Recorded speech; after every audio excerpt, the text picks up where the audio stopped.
Hi student, welcome back बच्चों। आज के इस सेशन में हम लोग ऑप्टिकल इंस्ट्रूमेंट का लास्ट थ्योरी पढ़ेंगे और इसमें हम लोग डिस्कशन करने वाले हैं limit of resolution and resolving power.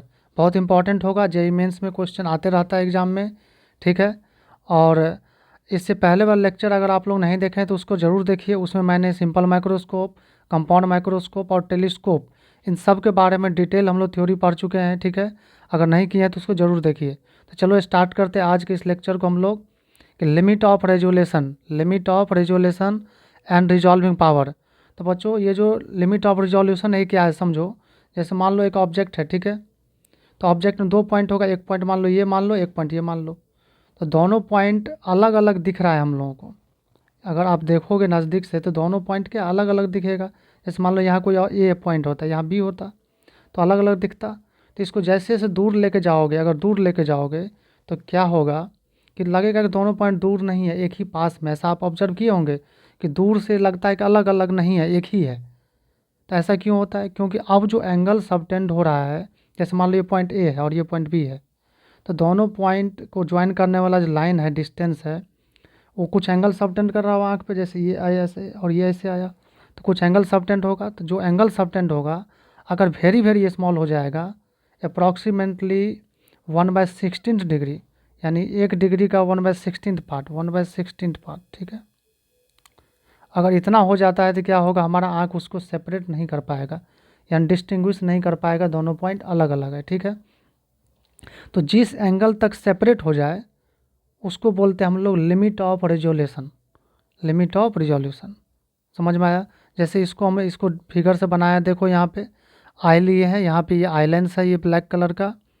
मान लो एक पॉइंट ए और बी है, तो ए और बी क्या है, पहले इतना डिस्टेंस पे सेपरेट है, इतना डिस्टेंस पे, तो कुछ एंगल बना रहा होगा, देखो आँख पे।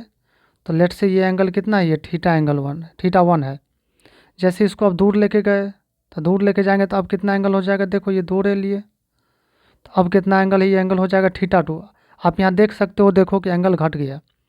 जो थीटा 1 यहाँ पे है वो थीटा 1 ग्रेटर देन थीटा 2 है।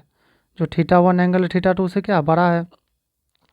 चलो इसको और दूर लेके चलो, तो और अगर दूर लेके गए हैं यहाँ पर देखो, तो और एंगल फर्दर घट गया। तो ऐसे दूर लेके जाते जाते जाते कितना दूरी तक लेके जाएंगे ताकि दोनों ऑब्जेक्ट उस सेपरेट दिखे, ठीक है। तो इसको हम लोग ऐसे डिफाइन करेंगे कि जितना मिनिमम एंगल सबटेंड होना चाहिए भी to see the object distinct, दो पॉइंट डिस्टिंक्ट दिखे, इसके लिए आँख पे कितना मिनिमम एंगल होना चाहिए, उसको बोलते हैं हम लिमिट ऑफ रेजोल्यूशन। तो इसको देखो राइट डाउन कैसे करेंगे। As object move farther the angular size decreases, यानी जो एंगल होता है वो घटता है।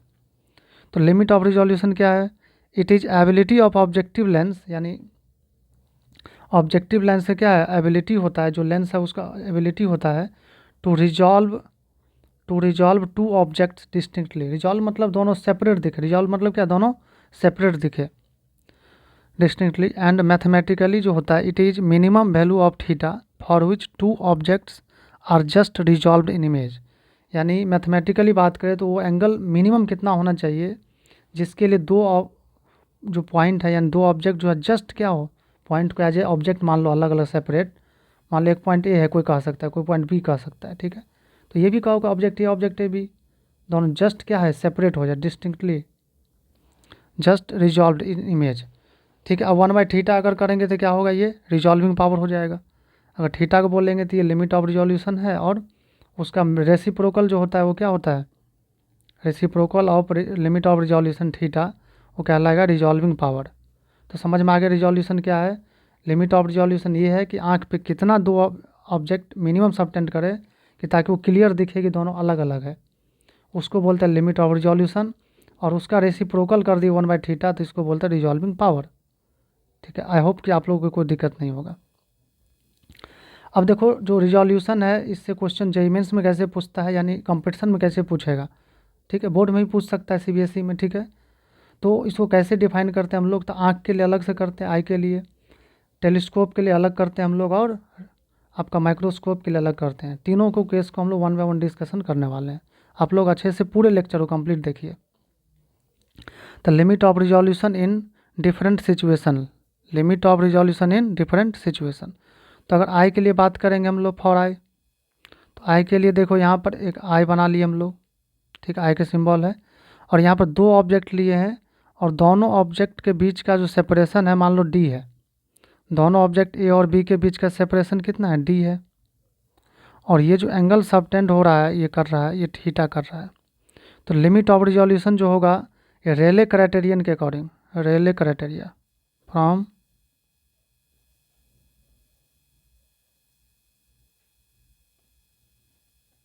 रेले क्राइटेरिया। तो रेले ये साइंटिस्ट हैं जिनका नाम है। तो रेले क्राइटेरियन के अकॉर्डिंग थीटा जो होना चाहिए, लिमिट ऑफ रिजोल्यूशन जो होना चाहिए 1.22 lambda by D. Lambda means light wave का जो है आपका वेवलेंथ है। और डी क्या है यहाँ बताओ, डी जो है list distance for clear vision, ठीक है।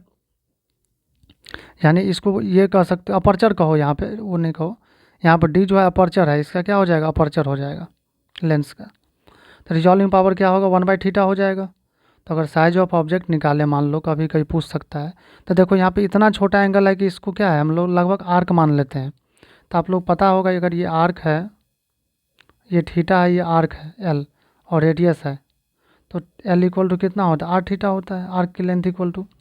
तो यहाँ चूँकि वेरी स्मॉल एंगल होता है इसलिए क्या है ए बी को हम लोग आर्क मान सकते हैं। तो आर्क इक्वल टू क्या होगा, रेडियस इंटू लेंथ। इसको रेडियस मान लेंगे, ये डिस्टेंस को, ये जो डिस्टेंस है यहाँ से उसको रेडियस मान लेंगे। तो डी इज इक्वल टू कितना हो जाएगा, एक्स इंटू थीटा, ठीक है। और एक्स क्या है यहाँ पर, डिस्टेंस, कितना डिस्टेंस पे ऑब्जेक्ट है, आई से कितना डिस्टेंस पे ऑब्जेक्ट है उसको हम लोग बोल रहे हैं एक्स, ठीक है। तो यहाँ पर हम लोग साइज ऑफ ऑब्जेक्ट निकाल सकते हैं D equal to X theta. और यहाँ थीटा हम लोग लिख सकते हैं 1.22 लेमडा बाय डी। तो एक्स इक्वल, ये D equal to X into 1.22 lambda by D हो गया। तो आई के लिए आप याद रखेंगे लिमिट ऑफ रिजोल्यूशन क्या है, ये वाला है। और अगर कितना डिस्टेंस पर ऑब्जेक्ट रखेंगे ताकि वो सेपरेट दिखे, ठीक है। तो डी और साइज ऑफ ऑब्जेक्ट जो होगा डी जो होगा एक्स इंटू थीटा। एक्स यहाँ पर कितना डिस्टेंस पे रखा हुआ है आँख से। चलो टेलीस्कोप, टेलीस्कोप की बात करें तो हम लोग ये बात कर सकते हैं कि टेलीस्कोप का यूज़ कब करते हैं, ऐसे स्टार को देखना है या कोई भी मान लो कि दूर वाला ऑब्जेक्ट को देखना है तो क्या करते हैं हम लोग, टेलीस्कोप का यूज करते हैं। तो angle for which two stars will just resolve, यानी इसमें जनरली क्वेश्चन ये पूछता है कि मून पे दो ऑब्जेक्ट है और अर्थ से देखना है, तो कितना डिस्टेंस पे, मून पे कितना डिस्टेंस होना चाहिए ऑब्जेक्ट के बीच का कि जस्ट रिजॉल्व हो पाए, ऐसा क्वेश्चन पूछता है, ठीक है। तो angle for which two stars will just resolve is, तो थीटा इक्वल टू कितना 1.22 लेमडा बाई डी। तो रिजॉल्विंग पावर क्या हो जाएगा, इसका रेसिप्रोकल हो जाएगा, तो डी बाई 1.22 लेमडा।